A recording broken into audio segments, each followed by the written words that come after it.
Summer Research Organizing Fellow. And Ben will share the summer of research with you and some tips for your own campaign finance research. So I'll turn the presentation over to Ben. Thank you, Olivia. And thank you, everyone, for coming out tonight. It's nice to see so many people interested in learning about dark money. That makes me happy. But I want to start by saying thanks to everyone on the Open Democracy team this summer. Bob, Kaylee, Doreen, Sam, uh, and I just learned so much from all of you and just deeply grateful for your generous guidance. Before I started working for ODA this summer, I had never even looked at a campaign finance filing. So um, I feel like I've learned a lot. And also, part of today will just, as Olivia said, be going over how to do this kind of research for yourself because I was a newcomer to it. I thought it would be interesting to share how to do this with all of you today, and to go over some of the basic campaign finance terms and some aspects of the online campaign finance system that you'll have to use to look over those. Um, but yeah, first I want to start by providing an overview of today. I'm going to start by talking about the why of my research, just saying a brief word about the history of ODA, and providing an overview of what I did as a research and organizing fellow this summer.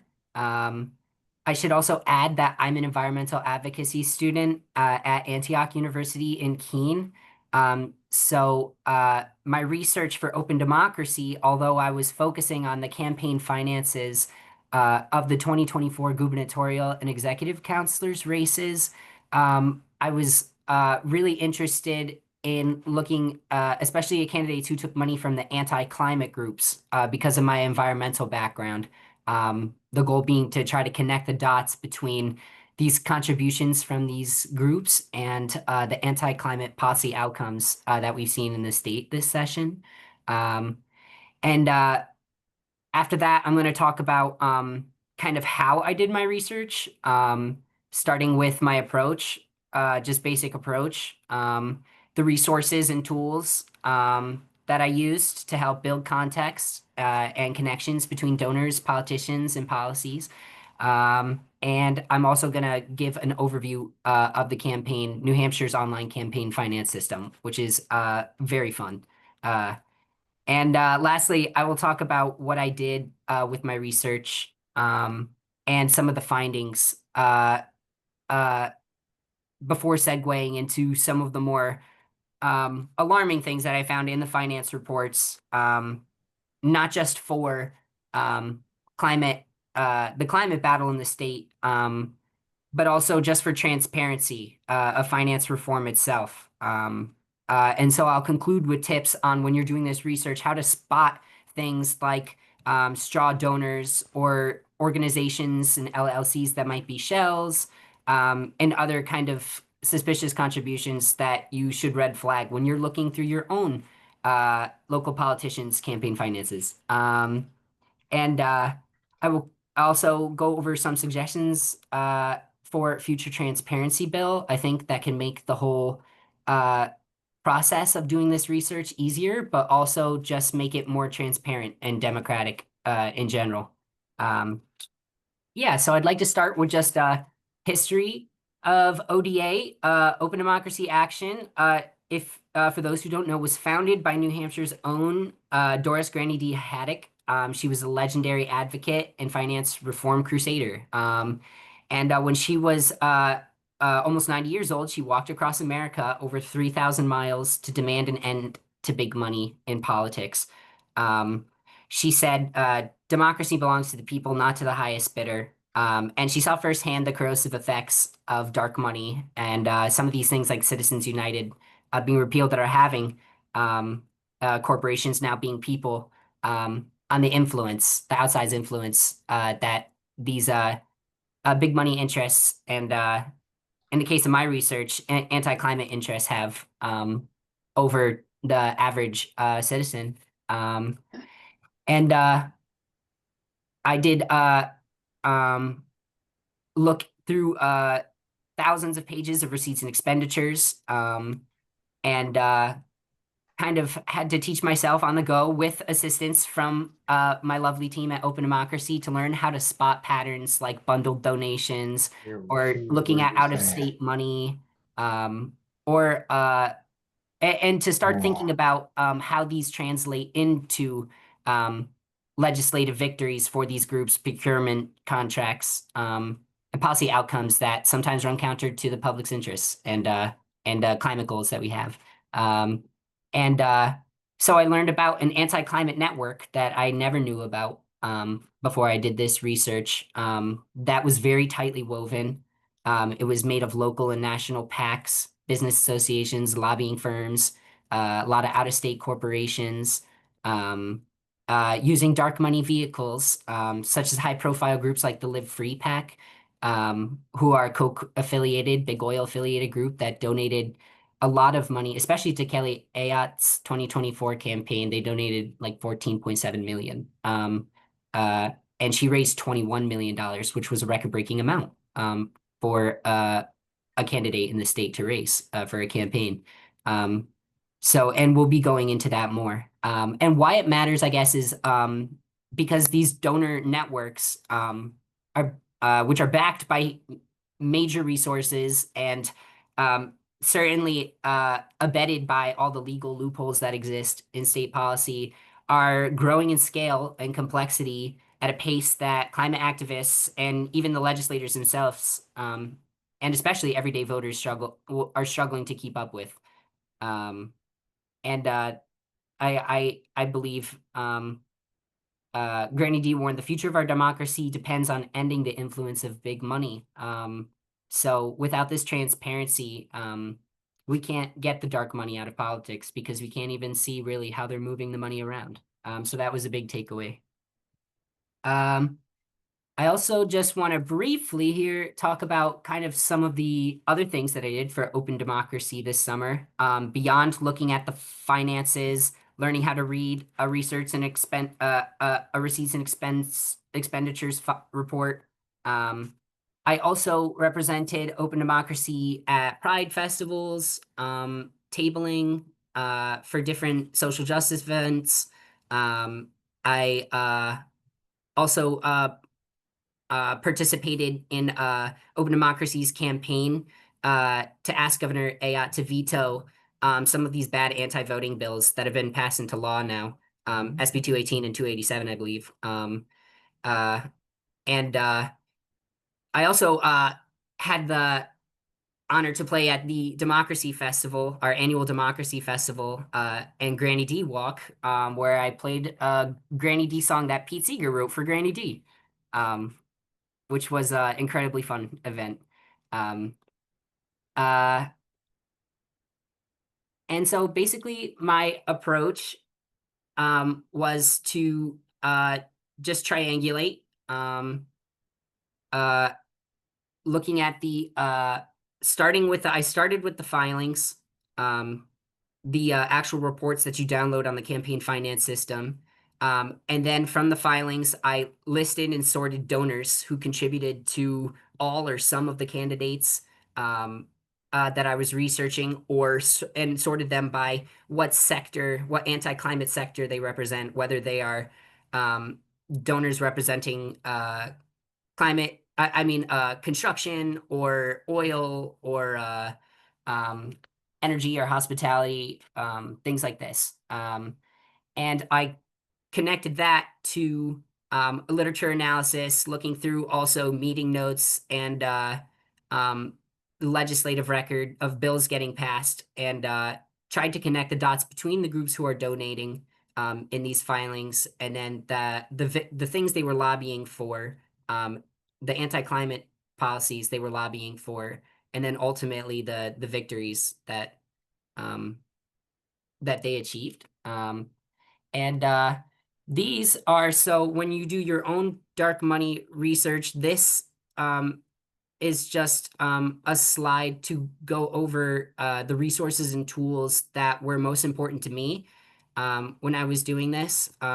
So this first link here, cfs.sos.nh.gov, um, and and if you're not already, you should just log into this now. This is the campaign finance system that I've mentioned a few times. Um, but and start playing with it because I'm going to cover this a little bit and how to use it in the presentation. But this allows you to look up the actual reports of the money going in and out of the campaigns for state candidates, political committees, and non-legislative PACs. These .org sites are some of the most useful, I think, like media sources. They do a lot of um, good journalism on policy in the state that's getting passed, especially related to climate policy. NHPR.org, I should also include in that circle, is also invaluable source of like getting that context. Um, and we also have Legiscan. If you've never used this, allows you to get entire text of bills, and it also keeps you updated on the status of bills. And you can also form your own kind of like forums, like almost like a political Reddit group on there, and stay in touch with your friends and talk about the latest bill updates, which sounds pretty fun, actually. I haven't done that. And then lastly, we have gc.nh.gov. This just gives you the whole voting record and the legislative calendar when things are getting passed. And so but the most important tool definitely this summer was the campaign finance system, and it's also been uh, the biggest challenge too. But we'll go more into how to use that in a second. So I'm gonna have some audience questions sprinkled throughout. There are 42 people in the room, so we might not be able to do round robin today, but I think um, when a question comes up, it would be great if people could just put their reactions and reply to each other's responses in the chat. And then when we break out for Q&A at the end, we can share out some of our responses to the questions, maybe the most burning questions that we answered. But yeah, feel free in the chat if you can think of anything to just drop something in there now, and yeah, we can just get a discussion going. Um, I'll just give folks a minute. Um,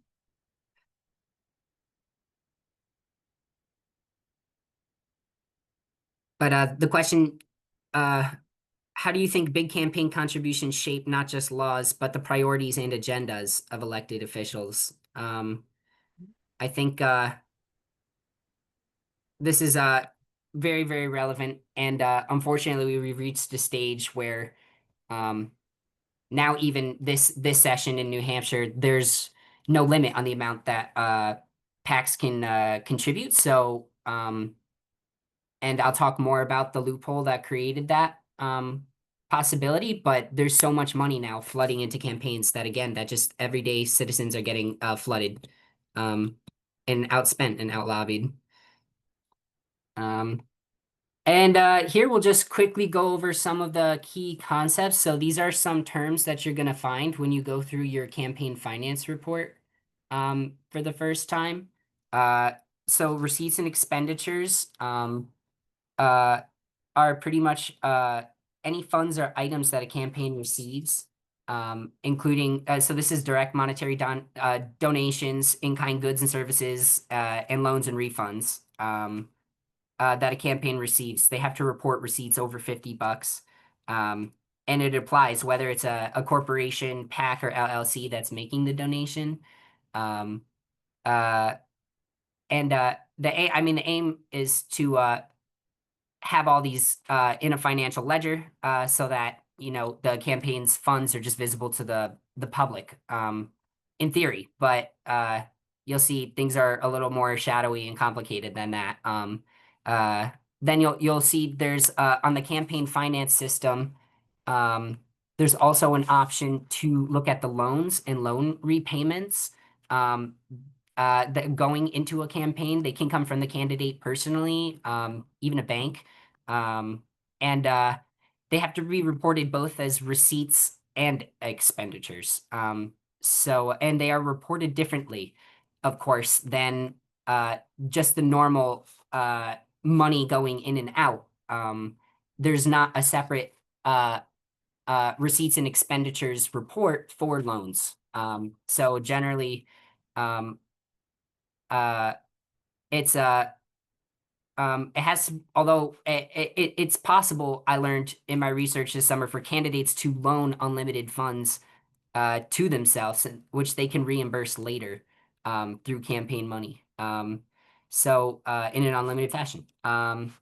There also be, you'll see there are different kinds of contributions too that people can make to campaigns. So there's in-kind contributions. These are the non-cash goods or services donated to a campaign, like graphic design work or event spaces or like food for volunteers, donated equipment, and so forth. Um, and state laws say that we should treat these and report these as cash donations, but not all people do who run campaigns in the state. We have also independent expenditures, which are a different kind. This is money spent by outside groups like PACs or advocacy organizations, specifically on communications or ads supporting or opposing a candidate. So that's the restrictions on that. And it doesn't count, that doesn't count towards the candidate's direct contributions. And then you just have your regular kind of direct and cash contributions. Um, these are subject to the 5,000 per donor per election cycle limit, I believe still, I hope. And um, in addition to that, when you go in cfs.sos.nh.gov, you'll also see that there are several different types of filings when you look under the candidate who you're searching for. There's going to be um, the 48-hour reports you'll see. These are kind of the special reports of large last-minute contributions that are made to a campaign.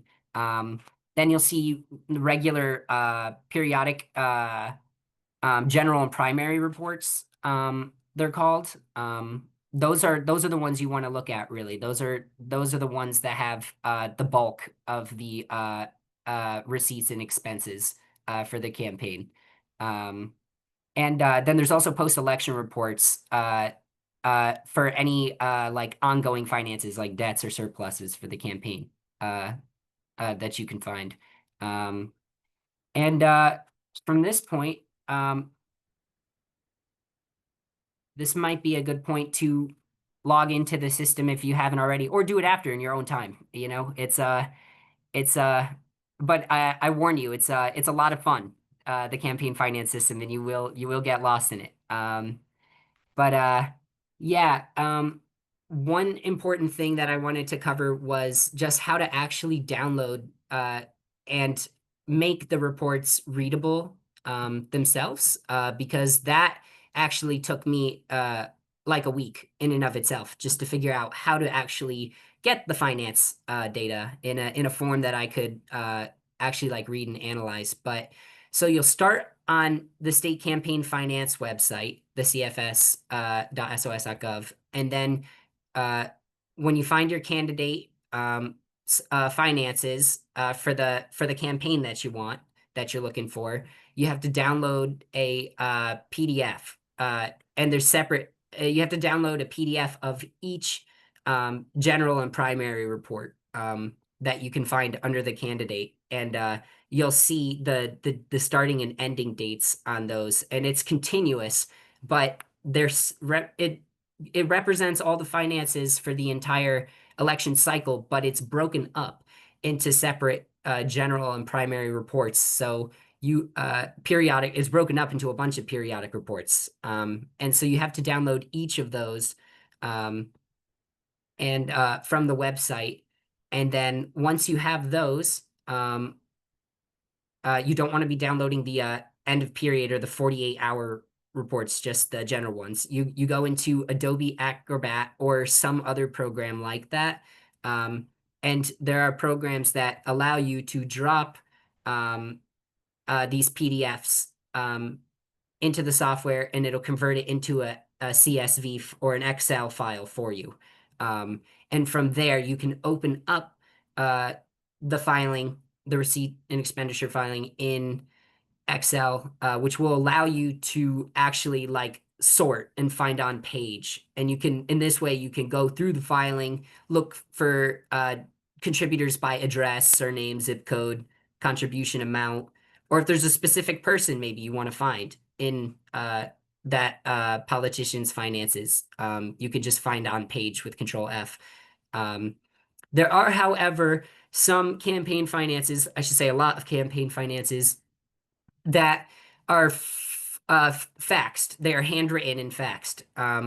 And I have a picture of a particularly difficult one to read coming up.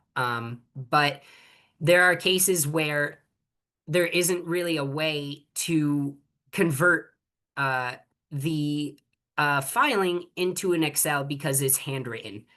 So you need to actually, in that case, you have to actually just manually go through um, and with pen and paper and just that's what I did this summer and write down everything that was suspicious. So you don't get the luxury of being able to sort through the data. Um, and another thing that I want to say here is uh, I learned kind of some of these lessons the hard way. But when you're on the finance website, you really want to ignore the Secretary of State's like numbers that are on there. You'll see when you look up your candidate like a summary of their finances, like how much they raised and from who and stuff. But these numbers I found are not always accurate. So you really always want to go a little deeper and you want to find those general and primary, you want to find those periodic reports. These filings have like the real uh, numbers on them. The website often the numbers will be wrong. Um, so and sometimes when you're trying to find your candidate, um, it may be difficult. It may not pull up their campaign. So this was another thing I just learned. You got to try every variation of the candidate's name. Like if their name is Jonathan, you got to try Joe and Joseph and John with an H and John without an H. Because their name may be spelled differently on the finance system than uh, on their website or their Wikipedia page. And if that doesn't work, you can try looking up your candidate under, there's an option to search for political committees. So they might have like a Friends of Joyce Craig or a Friends of whoever that you can find campaign finances under instead of the candidate themselves.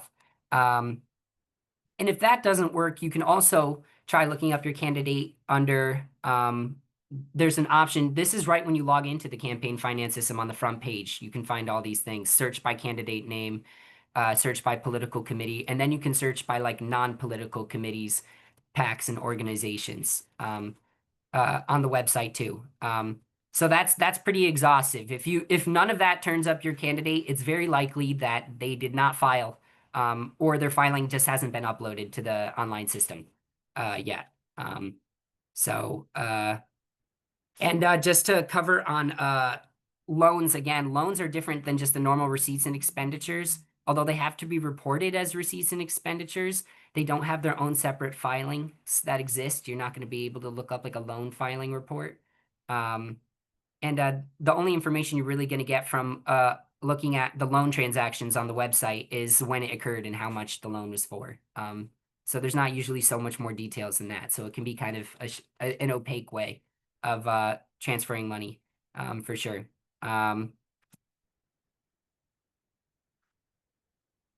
Okay, and so on the left here we have the most illegible campaign finance form that I encountered this summer.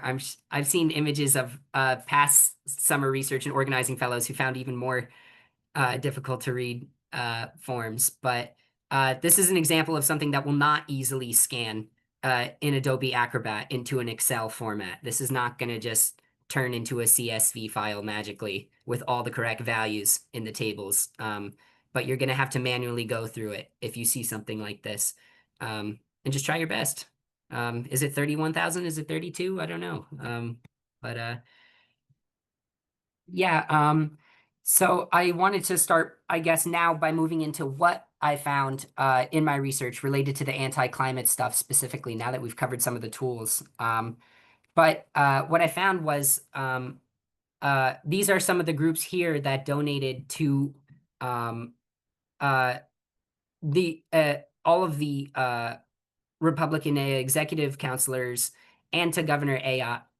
Some of them donated to a handful of them, but for the most part, these were kind of the sector, united sector front of different interests that have anti-climate goals that contributed to both. Groups. We have the Coke industry, if you don't know, is a huge U.S. corporation with political influence, and they've been funding climate change denial since climate change denial was like a concept. Um, and then we have groups like Americans for Prosperity. They have an NH branch whose leader donated, is a far right political advocacy group, also funded by the Koch brothers. The Josiah Bartlett Center. Was another is another huge player, an NH based free market think tank with ties to Sununu. And I'll go into it more later, but Kelly Ayotte even appointed uh, uh, one of the director of the Josiah Bartlett Center donated to her, and she appointed him to her committee of government efficiency, which is like a cost cutting committee that she's created this session. Um, so sometimes you can find information like this when you're looking through the finances. It's not just numbers, but you can find some interesting stories and clues and stuff. But yeah, I'll go into more of these groups probably more in depth. But Live Free Pack, um, major outside spender bankrolled candidates who lobbied for deregulation and anti-renewable policies. They're also part of the Koch and AFP network. RAGA, the Republican Attorney General's Association. They've fought climate lawsuits in the past. Liberty and Prosperity for NH PAC was another one who donated to all the counselors. And they're Koch linked and lobby against climate environmental groups. And the list goes on. There's uh, AGC, um, Association of General Contractors of NHPAC, who pooled donations in this way too.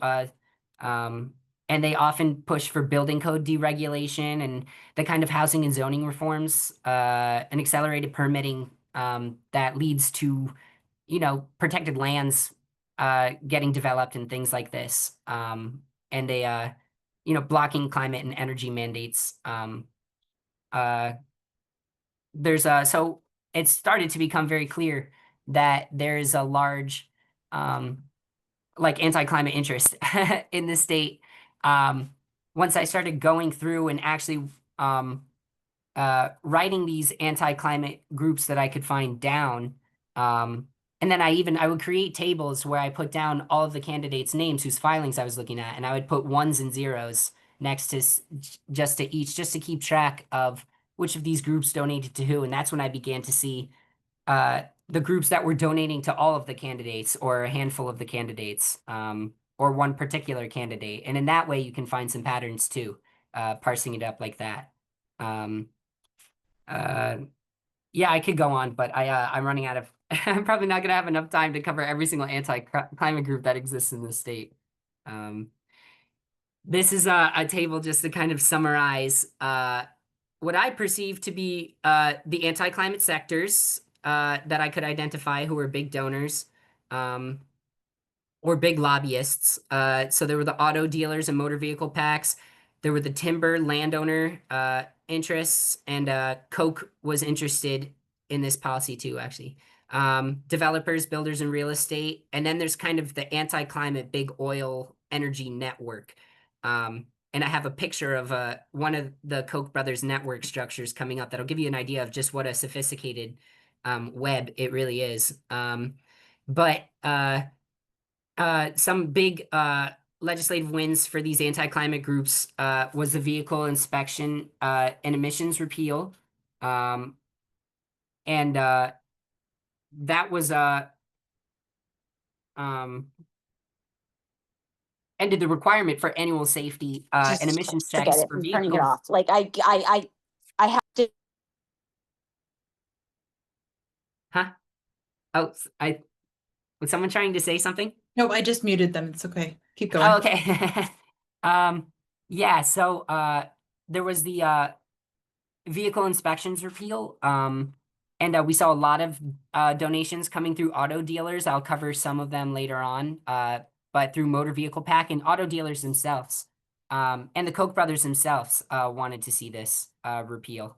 But drivers will no longer need to bring in their vehicles, essentially for mandatory inspections, although the safety laws remain in place. So it kind of is going to put the burden on, I assume, the state, like police officers, to make sure people's vehicles are doing well, which is unsafe and higher polluting, uh, obviously, and raises the risk of accidents. So, it's not just it's not just climate harms, I guess, when these policies are made, but they're actual like social and physical harms too that result.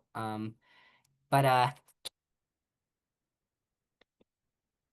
go on here to audience question 2. When considering how much the anti-climate bloc gave to the Republican Executive Council members this election, would it be fair to say that dark money in New Hampshire is mostly coming from anti-climate groups, or what other interests in the state might contribute through dark money channels, and why? Maybe the question is as broad as you like, but I'll just leave that up for a second if you want to write it down, or uh, and then I'm gonna keep moving.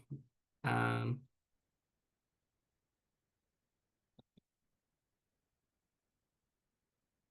There were a lot of anti-climate bills that passed, and a lot of them were explicitly lobbied for by the Koch brothers and by these PACs that I've been mentioning, who kind of echo their policy stances. HB 189 redefines clean energy to include nuclear and fuel diversity, which is kind of like oil. Uh, HCR4 was a resolution rejecting offshore wind projects.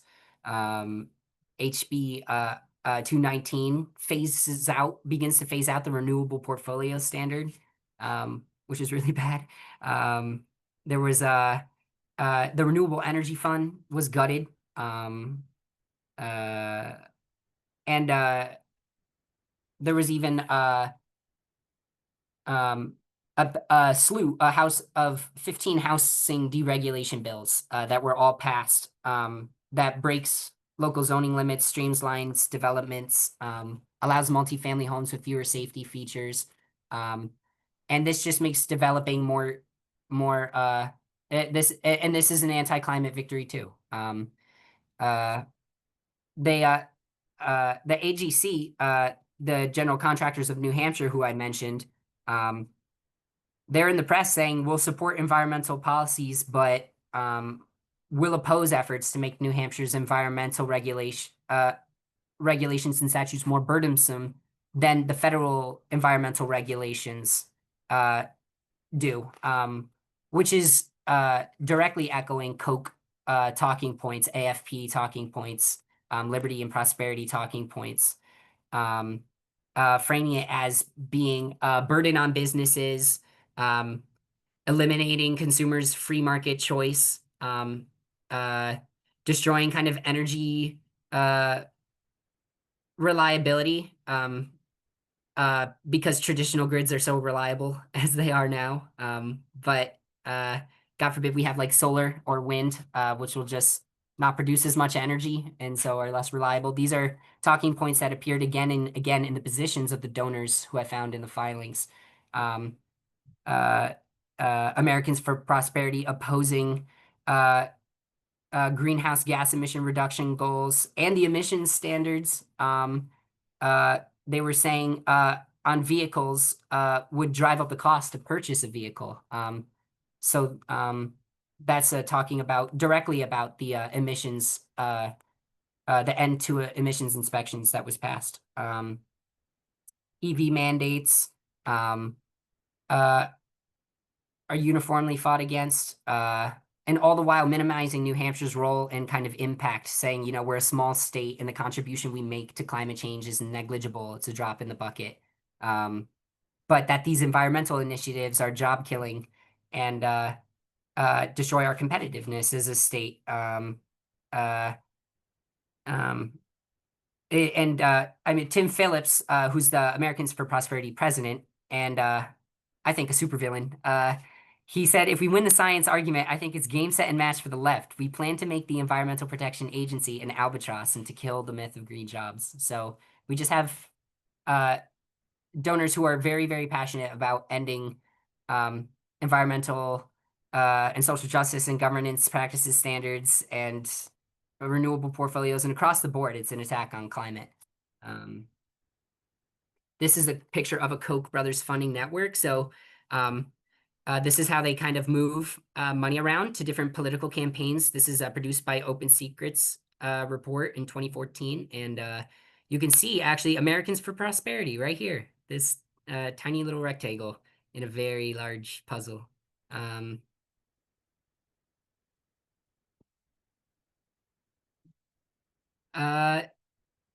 This is at what point does donor influence, particularly from those with a financial stake in state contracts, cross the line from legal participation into an ethical or governance conflict?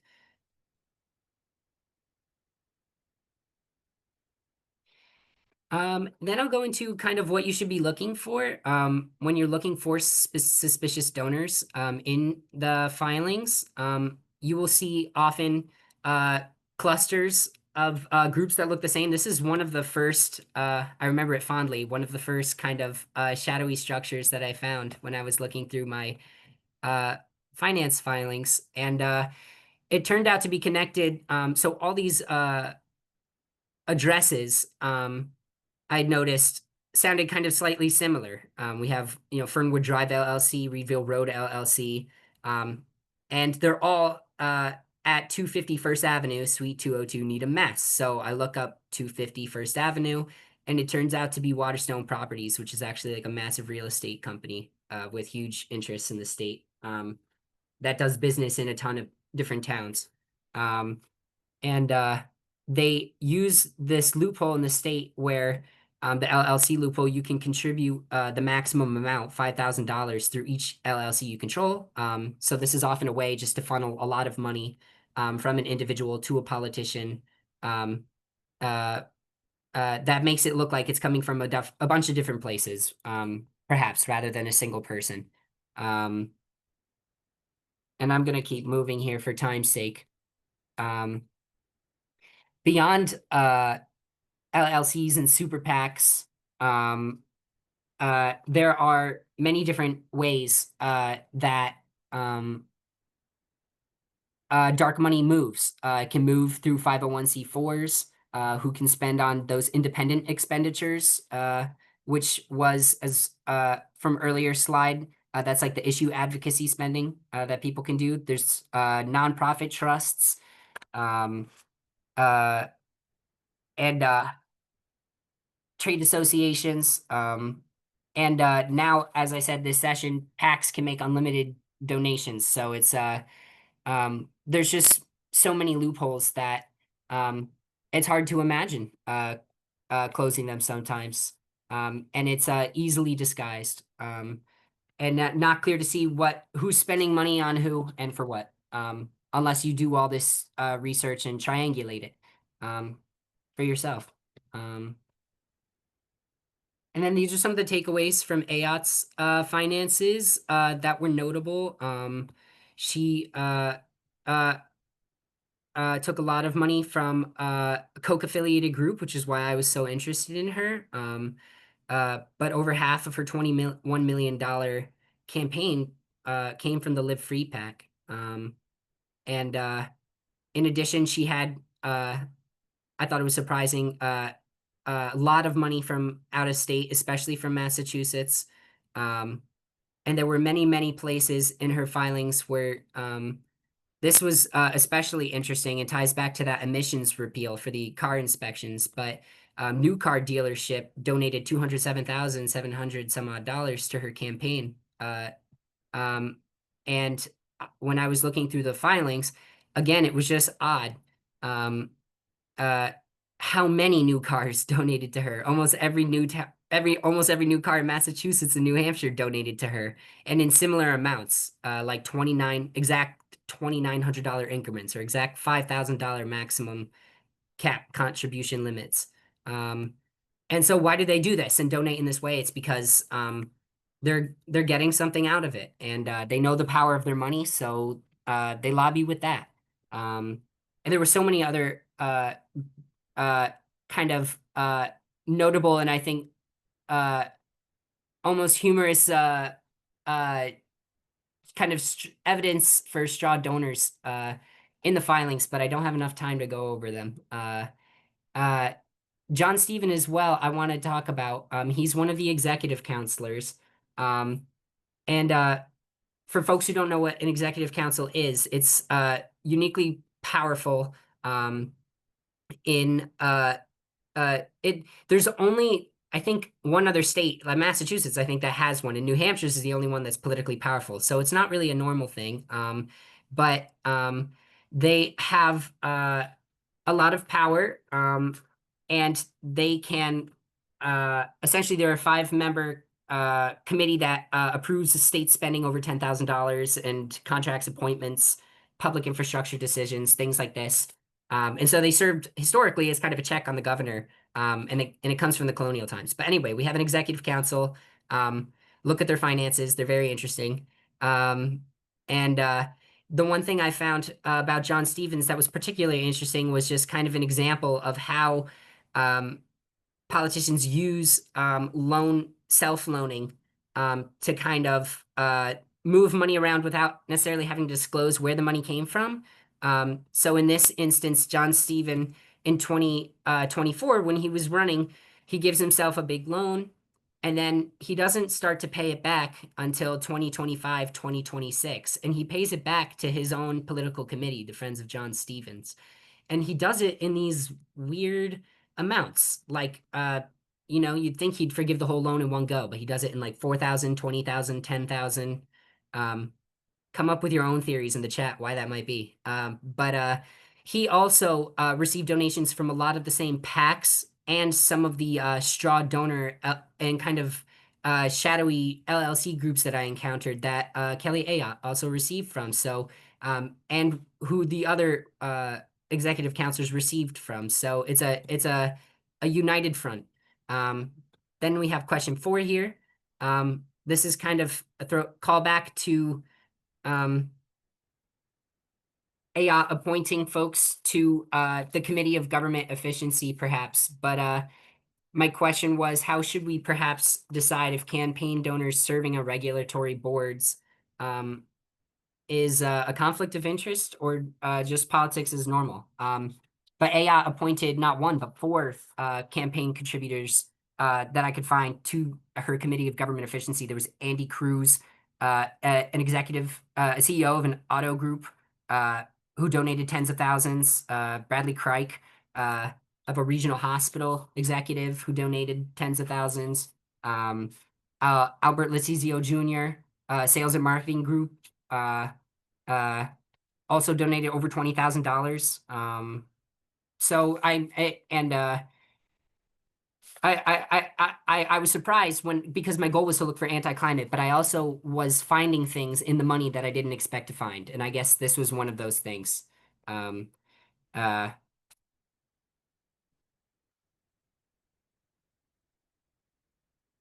then I want to wrap up here and move to some suggestions from my research for potentially future transparency bills, something we've been discussing at Open Democracy. It's coming up, the deadline to submit bills ideas. And so, but from my own research, I was thinking about what would be things that would just make it easier. And not just for me, but for, concerned citizens and those of you who came here today. If you're curious to find these connections in your own elected officials' campaign finances, to kind of go through the finance system and do what I've done here. Because I started with no training or experience in this. And and although it took maybe a week to kind of learn the terms, a couple weeks to learn the terms in the beginning, uh, it's something that I think everybody can do, and is valuable way to learn about the political process too, but also who your official is taking money from is can say a lot um, about the decisions that they end up making. But as I don't have much time, I'm going to move on here and just summarize my main takeaways. These are some pictures from throughout my internship with Open Democracy this summer. This was from our Democracy Festival in Granny D Walk. Someone made a giant John Lewis puppet. Um, this was me tabling at Pride. And we have a picture of Granny D herself with John McCain. It looks like on the steps of the Capitol building there. And I think the biggest takeaways for me was that before we can even get the dark money out of politics and start thinking about public funding, we need this like transparency. We need to see how they're moving the money and where the money actually is and going to. And until we have that transparency and until we get that money out, it's going to be really hard to win the climate fight unless, we really change our approach because of how sophisticated these networks are and how much money they have. And I think the biggest takeaway was that the fight against climate is directly connected to I think all of this stuff we're seeing, rolling back democracy and voting rights and disability rights and all these things. I don't know what it was about looking through finance reports that made that click for me, but yeah, I always kind of abstractly knew these fights are all connected. But when you see the money and the groups that donate as a block, you see like literally how these issues are all being fought simultaneously by these groups. And I will also just mention that the Free Stater movement in New Hampshire has been an alarming development, I think, for a lot of people. And they're also funded by Americans for Prosperity and the Koch brothers. So now we have, the Koch brothers' extreme kind of deregulatory, free business, libertarian kind of mindset coming into our politics directly. And so it's important to think about the state level climate fight in terms of the larger national climate fight and politics that are going on too, because those things are all connected to each other. And then I'll end lastly with my final audience question, which was if you could pass one reform to shine light on dark money, what would it be and why? Thank you, everyone. Now we have 10 minutes for a Q&A, I believe.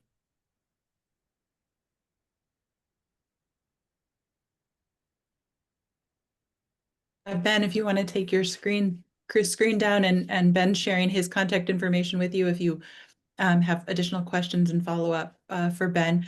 But wanted to open it up for any questions you might have. You can put them in the chat or Susan Richmond, go ahead, unmute yourself and ask a question. Yeah, thanks, Lily.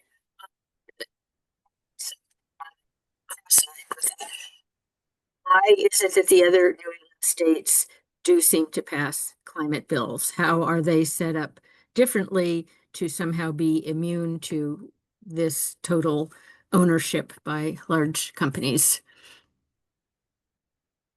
Yeah, New Hampshire does a lot of things differently than especially, I mean, regarding climate policy specifically than like the regional Northeast.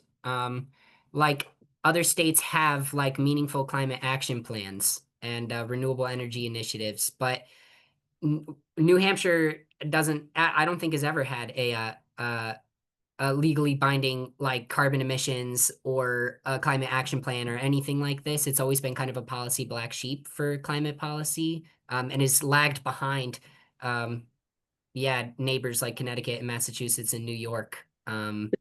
So Ben, does that mean that those other states have laws regulating money? I mean, what, Yeah, Connecticut has public funding of elections. They elect their, um, they have a different way of electing. And so doesn't Maine. Maine has, public funding of elections as well.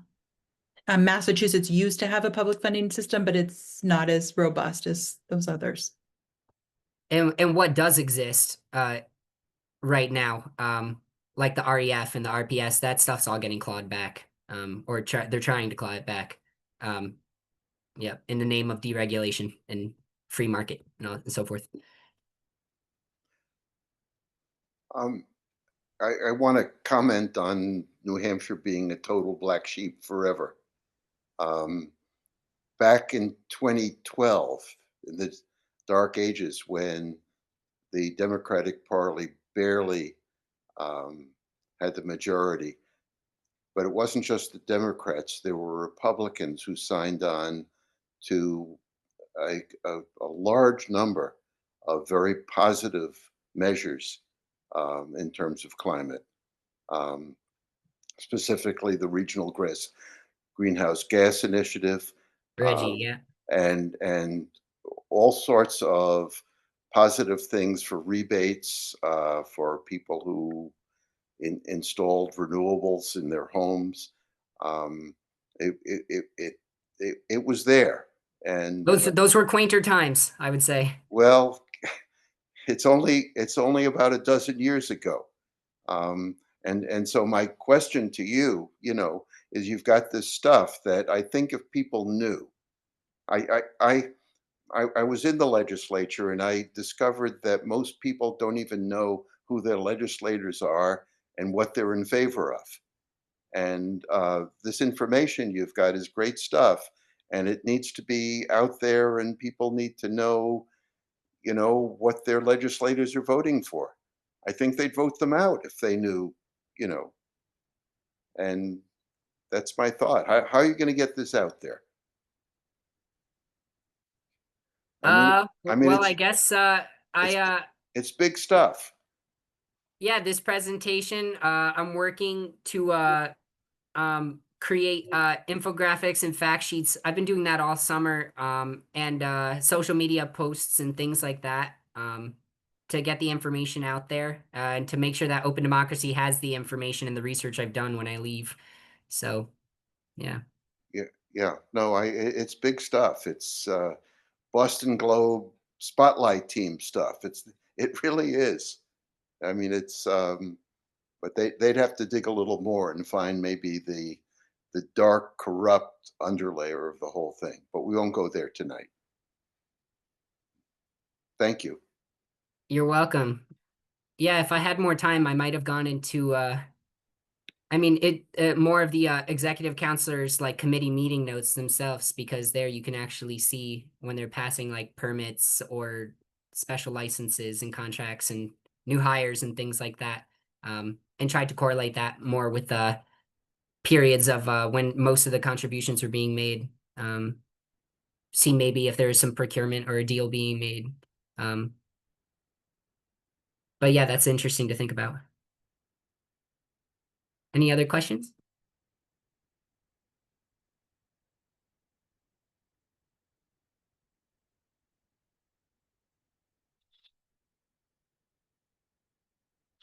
Ben, there's one in the chat about, don't Democrats also accept dark money? And from where I began to answer that Liberty Utilities once gave to New Hampshire Senate candidates on both sides of the aisle. I think we see the Live Free or Die PAC is the Republican Governors Association, and the Democratic Governors Association is also sort of riddled with corporate PAC money. But Ben, you could sort of share any others that you found. Yeah, I would say that I mean some of the these like Next Era and Gemini Electric and some of these development and energy companies were donating to the Democratic gubernatorial candidate Joyce Craig and to Karen Lee Hill, the executive counselor as well. So dark money is really just like when someone is trying to, like an individual is trying to make a bunch of donations to get a favor from someone. So yeah, you'll see it, I think, it doesn't matter the political persuasion of the candidate. You'll see dark money everywhere. And I think on a national stage, even like Democrats accept more dark money federally than Republicans do. Someone can correct me if I'm wrong about that. But yeah, so it's an issue that goes beyond partisanship, I think.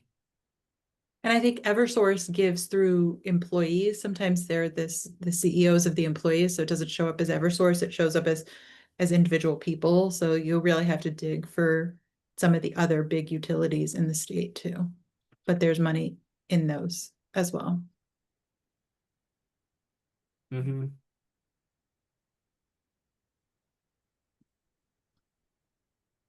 Additional questions or thoughts? Reactions to what you heard tonight? What you want more of, or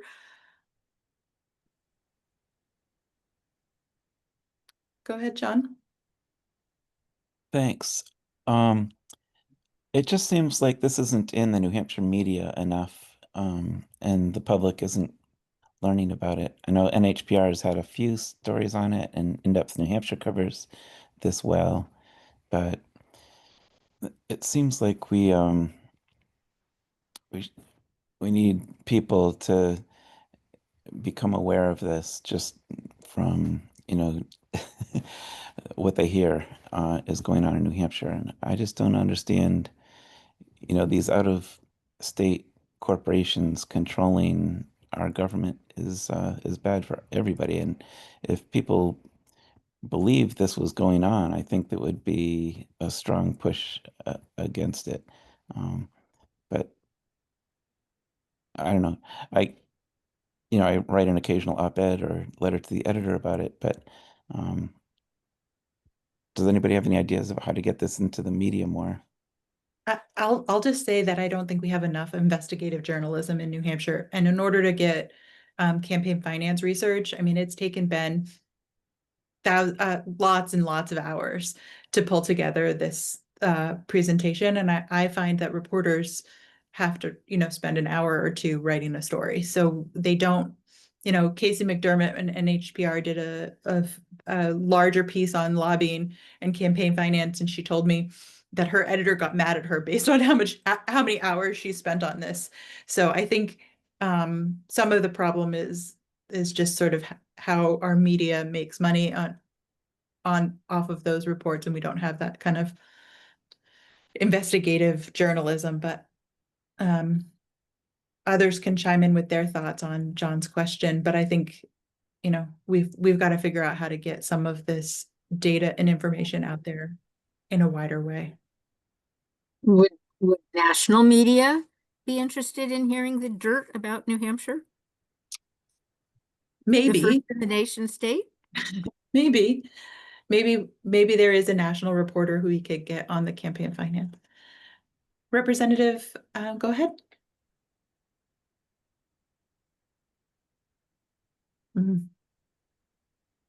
Oh, I can't hear you. I don't know if others can. No, okay. We still can't. I think you're muted. Or your microphone might not be on. You want to type your question in the chat?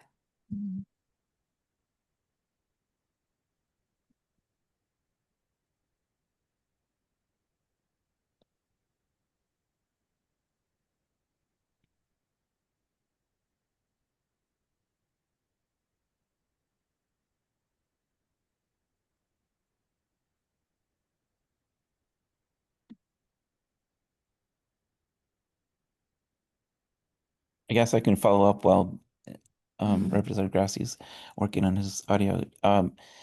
Ben, are you planning to send this data out to any media? Because it is the research that takes the most time, but maybe the data that you've collected could be flipped into a story, faster than that.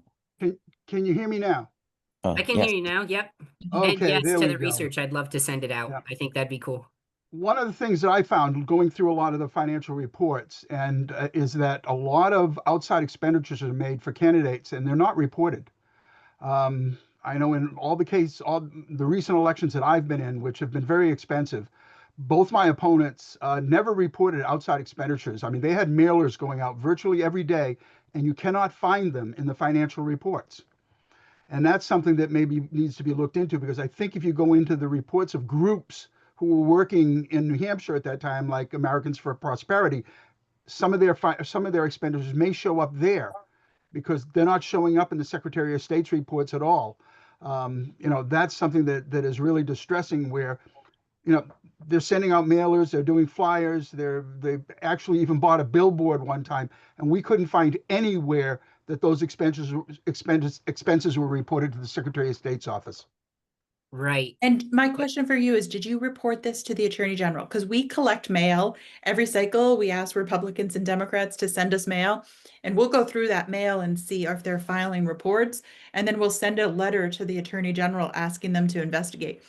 I find that they don't investigate all of them, but I think it's important for us to sort of clue them off, because they won't know that there's a billboard in Rochester unless we tell the Attorney General to investigate. So I hope this stuff you're seeing, you're sharing. I didn't, but I would have hoped that the state party would have said something about it, because I was working with many people there, and I was complaining to them as well that why aren't we seeing expenditures for all these things that are going on? And a lot of them were attack brochures that didn't support the other candidate, but then a lot of them were with the other candidate's name on them as well.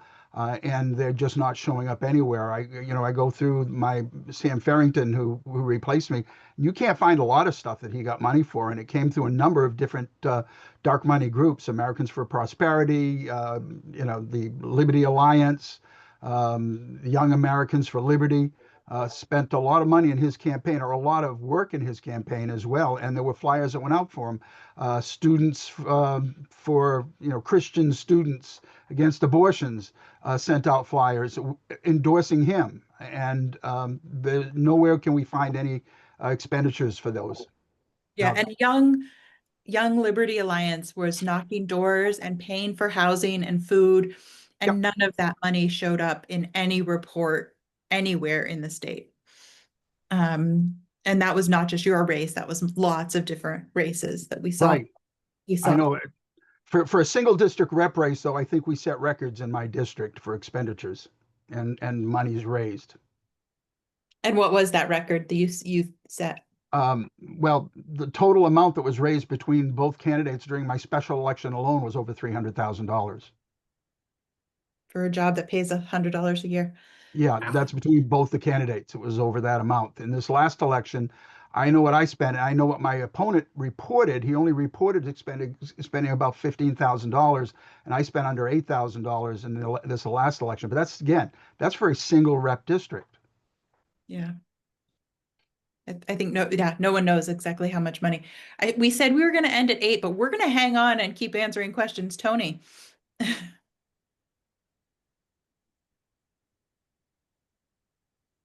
Yeah, can you hear me? Yeah, I mean, the problem's not going to go away. Money is washing it all over our politics at all levels, federal level, state level. It stems from Citizen United, the decision, the Supreme Court decision, as we all know, and it's not going away. I think we need to move beyond a strategy to get this out into the press. I think we need to start developing a political message. And I really don't think that the Democratic Party is going to be able to do it by the time we come around to the next election. I know I'm kind of involved in messaging campaigns as a state rep, and it seems to me that the leadership is flailing around trying to develop a message around the role of money in our politics. It's washing this land of woods and as waterfalls. we can see. It's just it's taken over our process here. And I think it's up to some group like you guys to develop some kind of pledge or something for candidates in the next cycle to say they're not going to take money from outside PACs, and just to start publicizing it for the general public that we are in danger of losing our democracy, So it's got to be more than just getting this out to the press, although I think that's very important too. Yeah, thank you for that. And we would love help with crafting a narrative around getting money out of politics. I think some of our board members are here on the call, and so they heard that call for for us to do more on um, sort of thinking about what that means. So thank you for that question.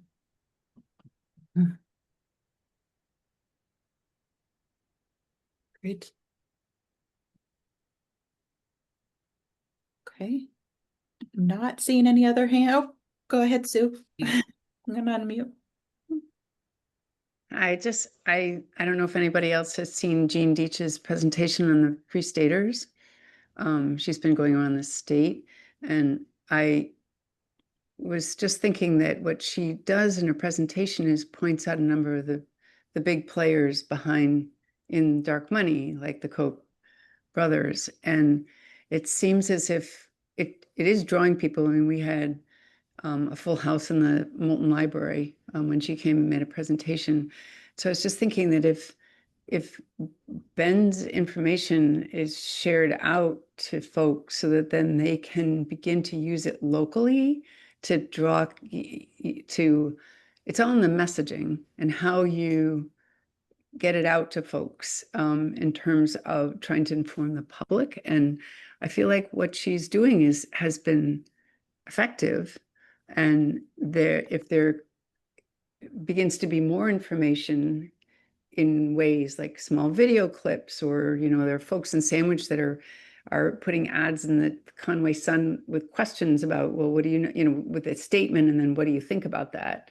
So it needs to build, when you're really thinking about informing the public, you have to do it in a way that people will listen. If you hammer people with facts, then they're just going to, my experience is that they'll stop listening. But if we do it in a way that they begin to start to think about it when it's done locally, and it's done through a variety of different ways in small bits. And I was just thinking, and following the heels of what Jean's doing around the state, maybe people will start to connect the dots. Yeah. And I think, on Ben's slide that showed the whole network of anti-climate groups, Americans for Prosperity is one small chunk. And we at Open Democracy have a book club, and we're right now reading for our October book, Shadow Network. And Kaylee, if you could put a link in the chat to the book club page, but we have the author Ann Nelson coming in October. And if this presentation was eye-opening to you, that book is 10 times eye-opening of how much money is being funneled into our political process.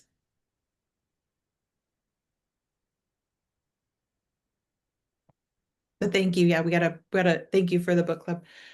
Susan asks in the chat,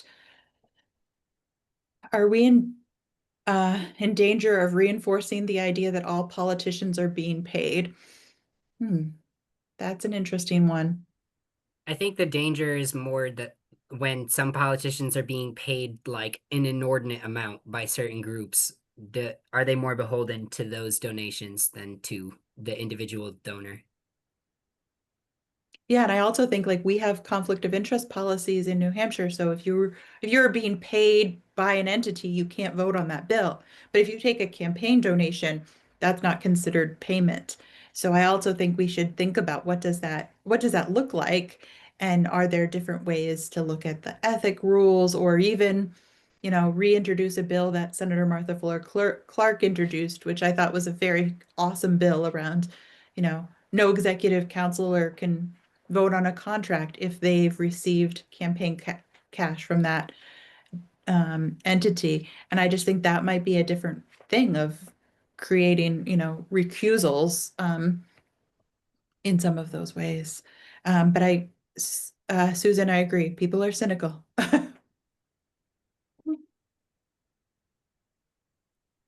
Well, thank you all so much for coming today. We have recorded today's presentation, and you will get an email with the slides that are done today, and we'll be making additional infographics for social media. So thank you all so much. And I'd love to just give Ben a round of applause for all of the amazing work. So thank you, Ben. Thank Um, you. And we'll see you all hopefully at the book club or maybe on Monday at the Labor Day event. Thank you all. Have Have a a- nice day. Thank you.